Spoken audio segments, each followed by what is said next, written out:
பொன்னி பச்சரிசி 2 கிலோ அரிசி எடுத்து வச்சுருக்கேன். உங்களுக்கு எவ்வளோ வேணுமோ எடுத்துக்கோங்க. இந்த அரிசியை நல்லா 4 வாட்டி நல்லா அலசிட்டு 2 மணி நேரம் ஊற வச்சுக்கலாம்.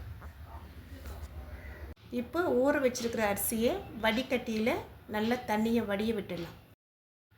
இப்போ தண்ணியெல்லாம் நல்லா வடிஞ்சிடுச்சுங்க. அரிசியில் ஒரு சுத்தமான காட்டன் துணியில் சேர்த்து வெயிலில் கொண்டு போயிட்டு ஒரு 2 மணி நேரம் பருத்தி விட்டு நல்லா காய வச்சுக்கலாம்.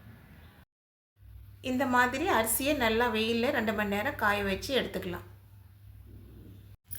இந்த அரிசியை மில்லுக்கு கொண்டு போயிட்டு மாவை அரைச்சிக்கலாம். அரிசி மாவு நைஸாக இந்த மாதிரி அரைச்சிக்கணுங்க. அரைச்சிட்டு வந்தாச்சு. அரிசி மாவை அரைச்சிட்டு வந்தாச்சு. நல்லா ஆற வச்சுக்கலாம். மாவு நல்லா ஆறிடுச்சுங்க. மாவு சலிச்சு எடுத்துக்கலாம்.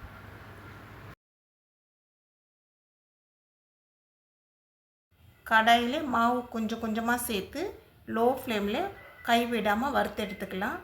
கருகாமல் வறுத்துக்கணும்.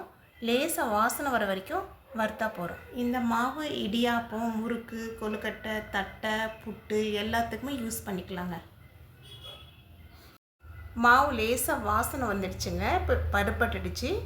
ஒரு தட்டுக்கு மாற்றி ஆற வச்சுக்கலாம். எல்லா மாவையும் இந்த மாதிரி வறுத்து ஆற வச்சுக்கணுங்க. இப்போ எல்லா மாவையும் வறுத்து ஆற வச்சாச்சு. மாவு நல்லா ஆற வச்சு ஒரு டப்பாவில் எடுத்து வச்சுக்கோங்க. இந்த மாதிரி பண்ணுறனால வண்டு வராமல் இருக்கும். ஈரம் படாமல் பார்த்துக்கோங்க. மாவு 4 மாதத்துலேருந்து 6 மாதம் வரைக்கும் நல்லாயிருக்கும். வருஷ கணக்கில் வச்சு யூஸ் பண்ணுறதை விட தேவைப்படும் போது கொஞ்சமாக அரைச்சிக்கிறது நல்லது.